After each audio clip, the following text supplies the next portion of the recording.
8 अगस्त को ईसीसी की जो हुकूमत है उसने जो मंजूरी दी थी, यानी कि इस वक्त डार साहब इसको हेड कर रहे थे, तो उन्होंने इसको मौखर कर दिया था। उन्होंने फैसला किया था कि अभी हमने इम्पोर्ट नहीं करनी, और उस वक्त मामला था ये स्ट्रेटेजिक सारे जो आपके रिजर्व्स होते हैं उसका। आप आते हैं और आप इस समरी की मंजूरी दे देते हैं। क्या तब्दील हुआ था कि अगर एक इलेक्टेड गवर्नमेंट ने उसको नहीं अप्रूव किया तो एज ए केयर टेकर आप लोगों ने क्यों अप्रूव किया? बहुत शुक्रिया मारिया। देखिए 8 अगस्त से उस दिन से वाज़ेह हो जाता है कि अगला दिन 9 अगस्त उनका आखिरी हुकूमत का दिन है, जिस दिन पार्लियामेंट डिसॉल्व हो जाती है और फिर निगरान हुकूमत आती है। जो वहाँ पे डिस्कशन हुई जिसमें कॉमर्स मिनिस्टर नवीद कमर साहब थे और ईसीसी को चेयर डार साहब कर रहे थे, वहाँ पे एस्टिमेट आया कि हमारी प्रोजेक्टेड कंजम्पशन टारगेट इतनी है जो कि अराउंड 1.4 मिलियन मेट्रिक टन है, और जो हमारा प्रोड्यूस है, चूंकि उस वक्त तक वो प्रोड्यूस टेंजिबल एक्चुअल प्रोड्यूस आ चुका है, ये ज़हन में रखिए, ये प्रोजेक्टेड प्रोड्यूस नहीं है, ये एक्चुअल प्रोड्यूस है। पिछले साल का जो 22-23 का प्रोड्यूस का शॉर्ट थ्रो वे जो बचा हुआ माल है थ्रो फॉरवर्ड है, वो भी कैलकुलेट हुआ है, ये मौजूद है, और इसकी बुनियाद पे एक गैप आइडेंटिफाई किया गया है ऑफ अराउंड 3.44 मिलियन जितना मैट्रिक टन है, 4 है। उसकी इजाजत भी की गई है कि हमें यानी हुकूमत को प्रोक्योर करने की इजाजत दी जाए। ठीक है। उन्होंने वहां पे जो डिस्कशन, वो शायद मिनट्स का हिस्सा हो शायद ना हो, एक जनरल डिस्कशन ये हुई कि यार ये प्रोक्योरमेंट कौन करता है, ये मैकेनिज्म अंडरस्टैंड करने की जरूरत है। ये फेडरल गवर्नमेंट जब आपके पास सूबों के एस्टिमेट्स आ जाती हैं, डाटा आ जाता है, तो फर्टिलाइजर की अगर ज़रूरत है, गंदम की ज़रूरत है, वो एक इदारा है trading corporation of Pakistan commerce ministry के अंदर, वो हुकूमत पाकिस्तान के बिहाफ पे पूरी दुनिया से खरीदारी करती। ठीक है। अब ये जो मैकेनिज्म है इस पे बहुत स्ट्रिक्ट क्रिटिसिज्म है, IMF की इस पे जो है नेगेटिव कमेंट्रीज मौजूद हैं कि आपने जो प्रैक्टिस रखी हुई है दुरुस्त नहीं है, और उसमें मेरिट है। 297 बिलियन रुपीस मोर और लेस TCP जो है अंडर डेट है, so it's a huge mountain. ठीक है। और इस माउंटेन को एक तरीकाकार ये है कि आप इसको फर्दर इसमें ऐड करते जाएं और महंगी सस्ती चीजें खरीदें, और आपके रिकवरी का जो पुअर मैकेनिज्म है, क्योंकि आपने तो फिर बैंकों से उधार लेना है, उस पर 22% मार्कअप देना है, या इस साइकिल को ब्रेक करें, इस साइकिल को ब्रेक करें। जो आपको strategic reserves around 1 million point something ton की रिक्वायरमेंट होती है, इसको केटर फॉर कौन करेगा, कौन लुक आफ्टर करेगा? इसके लिए मुल्क में इंपोर्ट बिल ऑर्डर मौजूद होता है, ये एक एसआरओ के तहत निकलता है।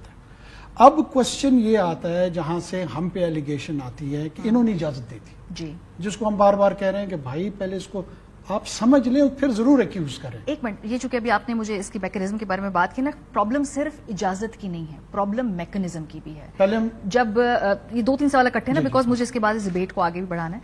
सो मैकेनिज्म का भी प्रॉब्लम है कि जहां पे ना बोलियां लगी, ना कोई बिडिंग हुई, और ये प्रोक्योर हो गई। दूसरा जो मैकेनिज्म के ऊपर एतराज है वो ये है कि यहाँ पे अप्रूवल्स हो रही थी, 8 दिन बाद जहाज आकर लग गए, यानी इतनी स्पीडी मैकेनिज्म के तहत एक गंदम ना सिर्फ खरीदी गई, ना इसकी कोई बिडिंग हुई, और ये पाकिस्तान के शोर्स के ऊपर आके डिलीवर हो गई। Is it normal? यस, बिल्कुल नॉर्मल। अब मैं उसको आपको एक्सप्लेन करने की कोशिश करता हूँ कि हम उसको क्यों नॉर्मल देख रहे हैं। पहला सवाल ये है कि आपने बिडिंग नहीं की, और बगैर बिडिंग के ये अराउंड $1 बिलियन का प्रोक्योर हो गया वीट। बिडिंग आप उस वक्त करते हैं जब गवर्नमेंट प्रोक्योर करती है। प्राइवेट सेक्टर की बिडिंग गवर्नमेंट का काम नहीं है। प्राइवेट सेक्टर मार्केट के जो फोर्सेस हैं वो उसको डिटरमिन करती है, वो कंपटीशन करती है एक दूसरे के साथ। 2 ट्रेडर्स हैं, एक को $300 का मिल रहा है, दूसरा कहता है मैं $290 का लेकर आ जाऊंगा, जिस बुनियाद पे एफिशिएंसी अपनी दिखाते हैं और मार्केट में अपना प्रॉफिट कमाते हैं। हम यही आपको एक्सप्लेन और अर्ज करने की कोशिश कर रहे हैं। जिस वक्त चाय की प्याली में एक तूफान मचा हुआ है कि मैकेनिज्म को पहले अंडरस्टैंड करें। हमने आपका पैसा बचाया अगर आपने टैक्स दिया, कैसे बचाया? हमने जो ये प्रोक्योरमेंट करनी थी ये पाकिस्तान के एक्सचेकर के पैसे से करनी थी, जो हमने मना कर दी। अब जब हमने प्राइवेट सेक्टर को इनकरेज किया, अलाउ नहीं किया, फैसिलिटेट किया, उससे जो इंपोर्ट हुआ हमने आपके खजाने में कुछ $1 मिलियन टैक्स की सूरत में कमा के आपको दे दिए। لیکن اس دوران ایک بہت بڑا بحران بھی کھڑا کرتا ہے جو 400 ارب کا بحران ہے بائی دا وے. سو یہ آپ نے کاسٹ انالیسس کر 400 ارب آپ کی ذات کو میں نہیں کہہ رہی, یہ کسان کوٹ کر رہے ہیں. آج انہوں نے میں آپ کو میری عرض سن لیں, 400 385 ارب, یہ جس طرح انسپیکٹر جمشید کی کہانیاں میری جنریشن میں لوگ پڑھتے تھے نا, یہ جنریٹڈ سٹوریز ہیں. اور بدقسمتی سے ہمارے جنریشن کے بہت سارے لوگ آج تک انسپیکٹر جمشید کو ریئل کریکٹر سمجھتے ہیں. پرابلم یہ آ گئی ہے کہ آپ نے ایک ایسا ریسیپٹیو ایکو چیمبر اس ملک میں بنا دیا ہے جہاں پہ کانسپریسی تھیوری, چوری, مس مینجمنٹ, انکمپٹنس کے لیے اٹینشن بھی سیکھ ہو رہی ہے اور وہ فوراً بک رہی ہے. اب ہمیں یہ پرسپشن ٹھیک کرتے کرتے ایک وقت لگے گا. اب میں آپ کے ایکچوئل ایشو کی طرف آتا ہوں.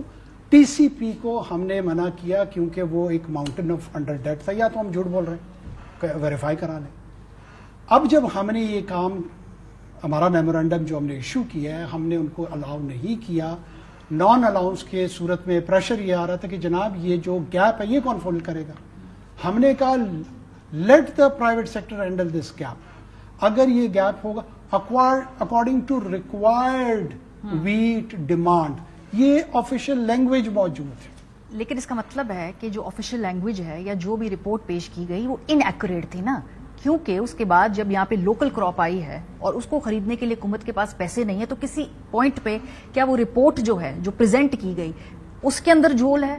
کیونکہ یہ ایک میری پھر عرض شاید میں نہیں سمجھا پا رہا ہوں. میں آپ کو یہی عرض کر رہا ہوں, نہ جھول ہے, نہ کرائسس ہے, نہ کوئی انکمپٹنس ہے, نہ کوئی کرپشن ہے. تو پھر یہ جو کسانوں کی گندم خرید نہیں رہی گورنمنٹ, یہ کیا معاملہ ہے؟ وہ ایک علیحدہ معاملہ ہے, اس پہ بھی بات کر لوں گا. Because that is the main issue جس کو بیک ٹریک کر کے ہم یہاں تک پہنچے ہیں نا. دیکھیں, جب تک آپ جو پہلے اعتراض ہے وہ امپورٹ پہ ہے.